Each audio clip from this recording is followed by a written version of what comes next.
Hey, what's going on? Welcome to Built for the Stage podcast. This is Joe Roscoe, founder and host of Built for the Stage, Broadway's #1 fitness platform.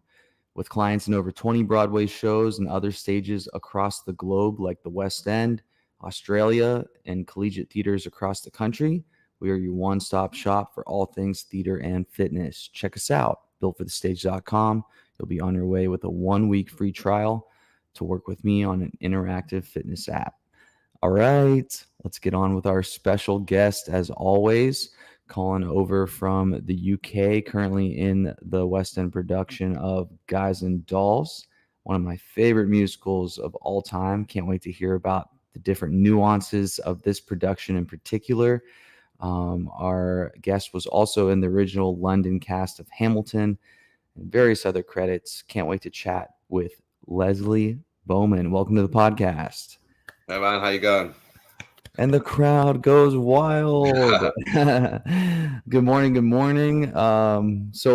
First off, before shows start and theater life happens, what's like a normal day in the life? Like, what are you up to before having to go to the theater? Well, usually I'm just I like to sleep. You know what I mean? Obviously, in this industry, our body clock is a little bit messed up. Getting home at midnight kind of thing, and then that's when I'm ready for my day to begin. Really, At midnight. yeah. I get home, I shower, I have a meal, and I'm like, yeah, I'm ready to go. Got it. Um, Yeah, but usually I kind of get up, I chill out, I mope around the house, have a little smoothie. I'm having one right now, my little breakfast smoothie. Mm-hmm. Um, then maybe I'll hit the gym, maybe I'll go and play some basketball. I like to do stuff that doesn't have anything to do with work, really. You know Yeah. what I mean? Cool. Um, yeah, I just hang out, and then I head to the theater for 6 o'clock, and then boom, we're in. Nice. Yeah, I saw that you're a basketball fan on your Instagram. Saw a little Kobe tribute up there. Yeah. When did you start following basketball? I've been a Lakers fan since 2007. Oh Um, wow. yeah, that's when I got into basketball. Um, Obviously, recent years it hasn't been too great. Um, For the who? For the Lakers? for the Lakers, yeah, towards the end of Kobe's career, and then we had that one championship, but apart from that, it's not been the best. I mean, hey, that was in 2020. That was the bubble year that you all won with LeBron. Yeah, yeah, that one felt good. That was a little bit of a joy in the midst of lockdown. So yeah, I Yeah. was happy about that one. Yeah. All right. So keeping on the theme of like other things that you enjoy outside of theater, I'm looking at your Twitch page. Does this mean you're a gamer, or what does this mean? Oh yeah, yeah. So yeah, during lockdown, I did I think what a lot of us tried to do. We all tried to become streamers, didn't we? So I made a Uh-huh. little Twitch account. Yeah, but I game regularly. That's something that I enjoy doing to wind down. At the end of my day is to chill out. Well, I say that chill out, but it ends up online gaming's never chilled out. So Okay. What no. what it gets pretty intense there behind the trenches of the controller? Oh yeah, it can do. It can do. Especially when What I'm playing with my friends, and sometimes we're like, "What are you doing?" what's a couple of your games of choice? My main game is Apex Legends, um, online multiplayer battle royale type game. It's really Yeah, fun. And I restarted playing The Last of Us because of the series that was out. I thought, it's time to replay this game. It's been cool. a few years. Yeah. Nice. Where are you originally from? I'm from Wellington, New Zealand. Okay, tell us about this Instagram story post I saw from 11 years ago. You sitting Oh on yeah. a curb, a sidewalk. Yeah, yeah, yeah. So yesterday was well, actually no, yeah, yesterday was 11 years since I left New Zealand. So today is 11 years since I arrived in London. Um, it's yeah, it's gone pretty quickly to be honest. But yeah, that picture of me sitting on the sidewalk, that was I used to do a lot of busking to find the money to do anything really, to do Mm. anything dance related, traveling to competitions or conventions or this kind of stuff. Um, so when I wanted to move to London, um, that was how I made the money to come here. I spent hundreds of hours on the street. Like over my whole life, I probably spent a couple thousand hours on the street dancing. Um, Wow. and the people in New Zealand, really generous people, who are never afraid to give money, which is awesome. Uh, so that particular day, it was raining, it was cold. I'm sat on the floor. I think someone gave me a hot chocolate or something like that. Yeah, it was raining, it was cold. I was still there trying to earn some money.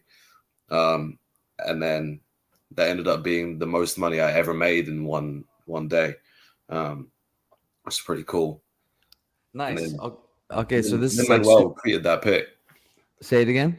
Lin Manuel Miranda tweeted that pic. Oh, That would have been our before our first preview of Hamilton. Somehow he found this picture. I don't know where he saw it or anything, but he tweeted that picture, um, and it went a little bit viral, which is pretty cool. wow. What a Yeah. cool yeah, what a cool story. Okay, so what like where when did you start your passion for performing? Cuz like obviously you had to feel like a calling of like this is what I want to do with my life to spend all those hours on the street like performing and raising funds for your career and your studies. Yeah. Well, I started dancing at a really young age. I would think I started when I was 4, because my older cousins did it. Um, and I wouldn't say that I ever had a moment where I was like, yeah, this is what I want to do. I've always felt like I never had another option.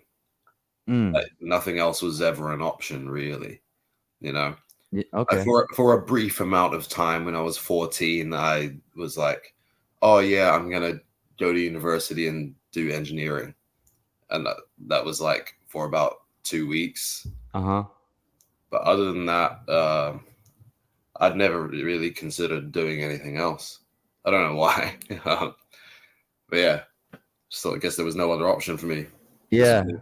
Yeah, I mean, it kind of makes it easy on you as far as like just feeling like yeah, this is what feels right and this is what I'm supposed to do. mm. Yeah. Okay, That's so why I had to work so hard to find the money and everything to make it happen. Training virtually 7 days a week because I knew this was it. I wasn't doing anything else, so I had to make sure that I made it because there wasn't another option, you know. hmm, So I had to make it happen. I love that. Yeah, Okay, so your cousins were very influential then on you because you said your cousins did it when you were yeah, younger. So you kind of you followed in their footsteps. yeah. I guess so. Yeah, I used to look up to my cousins, and they were both doing tap dancing and stuff. And obviously, a little 3, 4 year old me was like, "Oh, I want to do what Jason's doing," So Yeah, my mom took me along, and yeah, it's never stops. Then, cool. And okay, so you moved from New Zealand to London 11 years ago. When you yeah. get to London, you start studying in school first. Is that what you first were going to London for? So I moved here to go to a drama school called Lane Theatre Arts, which is I've been offered a scholarship, um, which was a massive help. If I didn't have that scholarship, there was no way. Mm. Um, no way my family could afford the training, um, so thanks Betty Lane for that. Yeah, she Awesome. offered me a scholarship, and I trained for 3 years, mostly in dance. We did some acting and singing as well, but at that time the college was very much focused on dance. um, so I did that for 3 years, and then been working since professionally since 2015. Very cool. Very cool. Okay, so 2015, when you started working professionally, did they roll out the red carpet for you? Were there some ups and downs to get there? Like what was your journey like to break through professionally? Yeah, so Uh, Throughout my third year, I was auditioning a lot, and I always walked into a room feeling pretty confident. I was like, I'm going to be able to do whatever they throw at me. But I kept getting cut and cut and cut and cut and cut over and over and over again. And it got to a point where I think I got cut from a Wicked audition, first round. And I was livid. I was fuming. And the dance, I think she's the dance captain, or whoever took the audition. She ran over to me and was like, "It was great. Just come back next year." For whatever reason that might have been. It might have been because the track they saw me for wasn't available, or whatever reason it might have been. But I was furious. I found a corner in Covent Garden somewhere, and I just sat down and I cried for a little while. Because I was so angry. I was like, "What am I doing wrong? Like, what's going wrong for me here?" The next week, I had an audition for a show called Thriller, which was an MJ type of show, and I was like, "Yeah, I'm not getting this. I'm making sure." And then I'm actually wearing it right now. Yeah. Yeah. So the next job, I got that one because I wasn't having it. So, Got it. Okay, so you obviously, you had faith, belief in your talents, and Yeah. for you kept showing up to the room just saying like it's just a matter of time. Like this is crazy. This is crazy. Like I got a book eventually. Yeah. Okay, I know so that doesn't happen for everybody, like people shouldn't expect to leave drama school with a job already, you know what I mean? That's not a realistic expectation for everybody, So a lot of people put pressure on themselves to say, "Oh, I don't have a job yet, I don't have a job yet." But the job's going to come eventually. I know people who left college without a job and here they are today working nonstop, you know what I mean? So yeah. that was just the pressure I personally put myself under. But yeah, What was the year that Hamilton started over in London? it was it opened in 2017. Yeah.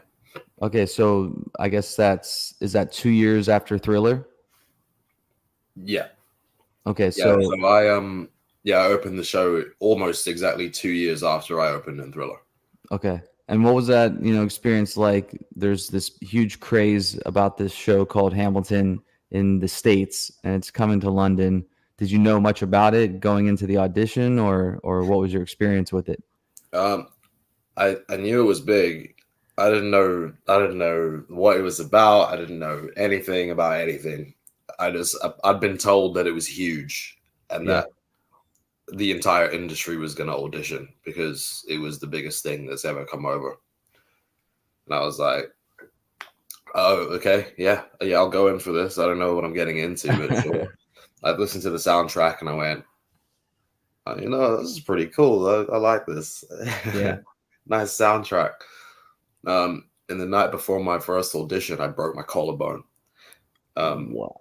So I was at Thriller. I was doing warm up. I messed up a flip, and I landed straight on my shoulder, and my range of movement on my right arm was almost nothing, like without excruciating pain. But I was like, I want to do this audition. I want to get this job. So I went the next morning. I got out of hospital at 1:30 a.m. and I had my audition at 10 a.m. I went anyway because I was like, "Oh, I might as well just go because otherwise I'm just going to miss out completely." So I went, and of course, all the choreography was like swinging your right arm around and weight bearing on your right. Oh, I never felt anything like it. The pain was excruciating, and it didn't heal properly for like 8 months after that. Okay, so wait, you pushed through, like you didn't say I like, just kind of oh, gritted my I teeth guess and did it. I Yeah, guess I can't do it. You're like, all right, screw this. Like I'm just gonna fight through the pain. yeah, pretty much. Wow, how My best painful friend was was in the room with me, and I kept looking over at him like for any kind of support, and he just kept shaking his head, going, "I can't help you, man." Oh my god. Okay, what would you like rate the pain? Like 10 out of 10? Oh, when I got to like weight bearing stuff, yeah, it was beyond 10 Wow. because And that was the first round. So yeah, like You made it through, I'm assuming, and then how much more auditioning did you have to do, and how did the collarbone continue to affect you? Yeah. So we did at this point we did 4 days straight. No, maybe 3 days straight. Yeah. So the next day it was just singing. So I got a bit of a reprieve. The day after that we did 4 different combinations in one day. And at this point, Steph Clemens, who was the associate choreographer, I think she'd realized something was wrong.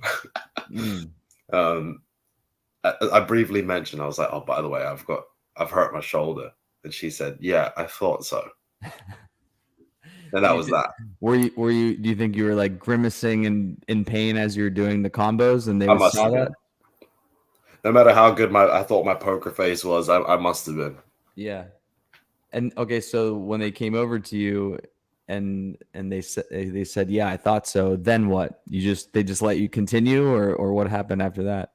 Yeah, I think at that point they were like, "Well, clearly he wants to be here, so Yeah, go ahead. Have at it. Keep yeah, keep hurting your shoulder. yeah." Okay, so 3 or 4 days of auditioning, and was that all it took? And you got the call, and you were cast, or what was the process like? Oh, I Getting wish that? that was all it took. Yeah. What was the Um, final? What else was what intended there? else did we do? So we did those initial few days, and then I think they did some more auditions with seeing new people. This went on for a while, and then I got asked to do the boot camp, which is like a week-long Hamilton workshop with people who are auditioning. They teach you like 4 numbers from the show Yeah. in 4 days, and then on the fifth day, that we had to do a little show and tell for Cameron McIntosh, the producer. I think they had Lin Manuel on a Zoom call or something like that, watching us. So that was a week of that as well. And then I think they saw more new people after that. And then I went to New Zealand for a holiday. I hadn't been home in 5 years, so I had to go. And that was when they had the finals. So I missed the final auditions and I was so stressed about it. But at the end of the day, I was like, they've seen me for all in all 2 weeks at least of, seeing me do my thing. Like, it's okay if I miss finals. They've seen me. Yeah. I just had to keep telling myself this. And then it was like another month after that I got the call. So it was a long process. Wow. Yeah. Okay, so you still booked it. Amazing. Okay, that's so cool. Wow, what a story. What a story. And now here we are. You're in this epically immersive, as they keep saying, production of Guys and Dolls. What does the marketing team mean by that? What's so immersive about this experience? I can't wait to see it. I'm going to be seeing it in late August, in just about 1 month from now. So I'm excited. Yeah. So obviously, Guys and Dolls is a show that's been done a million times, a million times. And you think, oh, well, what can you possibly be doing that hasn't been done with this show before? And I didn't want to audition because I was like, oh, it's just Guys and Dolls. I don't know how interested I am. Eventually, I went in and did it. And then we got through rehearsals and I was kind of getting a grasp. I was like, oh, okay. I'm glad I'm in this now because I think we're doing something special here. So when first time I saw, well, I want to say the stage. It's not even a stage. The I don't know what to call it. The pit. That's what it's called. Which is where the immersive tickets are. I was like looking around, like, where are we doing the show? Like, I don't really get it.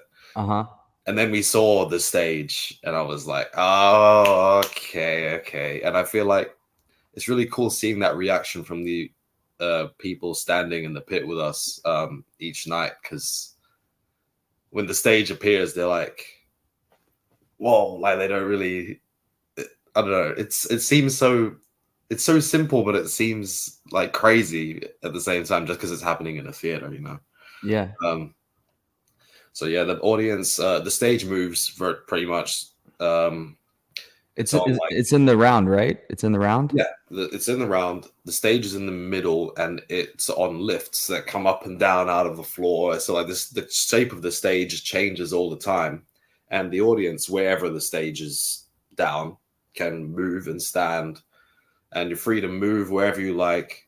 Um, some people want to kind of stay at the back and just watch. Other people love to be right up next to the stage, um, as close as they can possibly be. You know.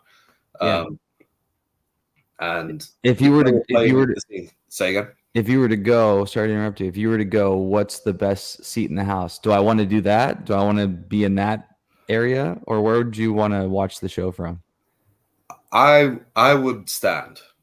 Okay. Yeah, I mean the seats are also great, because the way it's been staged is that all four sides of the house get, they get enough attention. It's not all just like to one side. But I think with standing, having the freedom to move around and see the show from whichever angle you want, I think that's pretty cool. And coincidentally, they're also the cheapest tickets, which is pretty cool. Makes the Wow. show So affordable the, and accessible. the closest tickets to the stage are the cheapest ones. Yeah, It's kind of like the old days, right? When all yeah, the rich people would be up in the yeah, mezzanine area, and all of the peasant people, I guess you would say, were down on the floor level. yeah, Yeah. You said during the rehearsal process, you at first you were not so excited maybe about it, and then you said, "Oh, this is special." What was it that made you feel special about it? The choreography, the overall concept. What was it that opened your eyes and said like, "Oh, this is going to be something." yeah. Hearing our director, so Nicholas Heitner, talk about the vision that he had for it, straight away we could see that he was trying to do something groundbreaking. Like it wasn't just putting on another production of Guys and Dolls. Like he was trying to do something that was going to turn heads and make people say, "Oh, we've got to go see this," you know. And that's exactly what he did. So we saw the little model of the set and what it was going to look like, and I was like, "That's crazy." Like I don't know how that works. And throughout rehearsals, they'd say stuff that was going to happen, and to us, without any prior experience in this particular theater, we're like, "How's that possible? Like, surely that doesn't work." And they were saying stuff like, "Oh, so lift 7 and 6 are going to come to 3 foot, while lift 1 and 12 go into 5 foot." And what I'm like, what is going on here? None of this makes any sense. But the whole creative team seemed so sure of themselves that it was going to be fine. So I was like, clearly they know something we don't. And we got to the theater, and lo and behold, they did.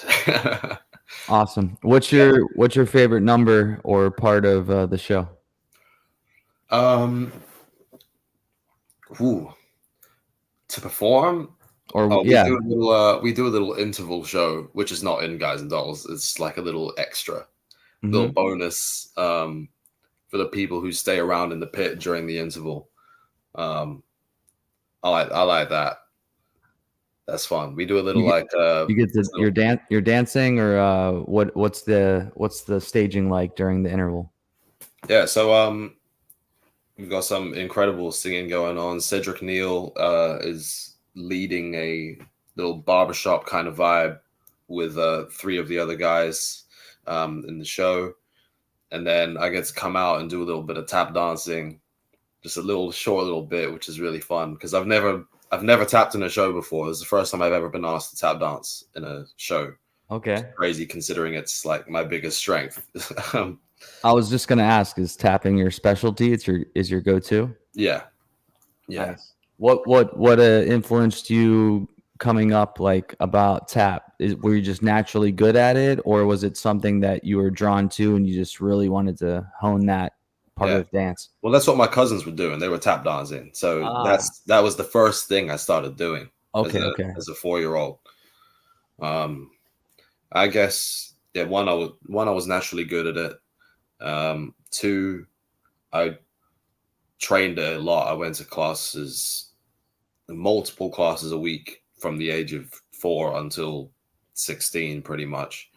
And then I'm watching all the old guys on YouTube. Most of them aren't with us anymore, but like Sammy Davis Jr., Gregory Hines, these kind of old dudes, Jimmy Slide, watching their styles. I just always found it fascinating. How it's something so simple, just like a bit of metal on your feet. How there's so many things that they were doing. So yeah, I've always loved it. I'll always love doing it. Yeah. As we wrap up, if you were able to talk to yourself 11 years ago, or maybe just someone else in your same shoes right now, a younger person, now knowing what you know, what would you say to yourself to get you through these tough moments that you're about to encounter? You gotta just keep your chin up. Keep your chin up. Never be disheartened. Things aren't always gonna go your way. Well, they never will do for anybody. Things will never always go your way. But if you keep your chin up and you keep going forward, and you say, if you know you want it, you grab it with 2 hands and you don't let go, and you say, I want this, and you put in the work and you dedicate yourself, you will get what you want. Cool. Yeah. Amazing. Nice. All right. Let me, I'm going to do a little fun thing to wrap up our discussion. We call it the BFTS hot seat. It's, nothing intimidating. It'll be like Yeah. movies, music, maybe video game stuff. Who knows? We'll see. Cool. Yeah. Right. All right. Here we go. All right. So BFTS hot seat. First thing, let's go food. I'm a little hungry. So let's go, breakfast. Are you a breakfast guy? No. Okay. You're a lunch guy then. Maybe like a brunch type of situation? Love brunch. Yeah. All right. So let's go with are you gonna go for brunch and have a sandwich or like a bowl of some sort, like a rice bowl with like maybe some meats, vegetables? Sandwich or bowl? Let's go with it. Sandwich. Okay. What's on the sandwich? Probably bacon, eggs, mushroom, grilled onions, maybe some cheese. Sounds real healthy, doesn't it? No, it sounds amazing. Are we going bagel or are we going what are we going for the sandwich? I reckon I'd have to go for like a thick white bread. Okay, amazing. Yeah. Okay, cool. You flip on the television and a movie comes on. What is that movie that like you got to keep on, you got to watch it no matter how many times you've watched it? Star Wars Episode 3. Okay, Star Wars. Okay, great. You are starting out your day and you need to vibe. You need to have a good day. You need to have the good energies flowing. What's like one of your go-to songs to get you in that groove? Alexa, play Barcelona by Coda the Friend. Yeah, amazing. You have a time machine. Is there any like time period and place that you would want to go? Oh, that's so tough.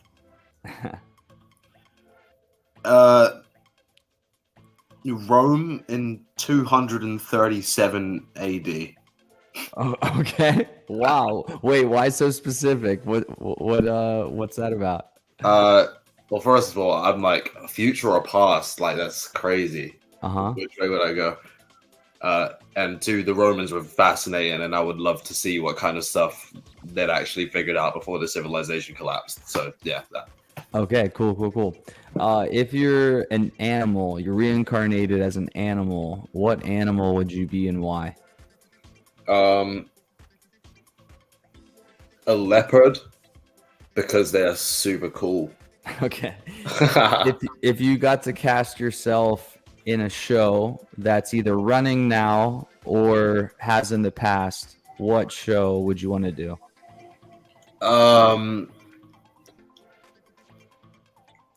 I mean, if I had the vocal capabilities for it, which I don't, I would cast myself as Jesus in Jesus Christ Superstar. Okay, there we go. Sweet. All right, nice job. You're off the hot seat. That was awesome. Leslie, thanks so much for taking the time to get to chat with me and to share your story with our audience. It's an amazing one. You're super inspiring.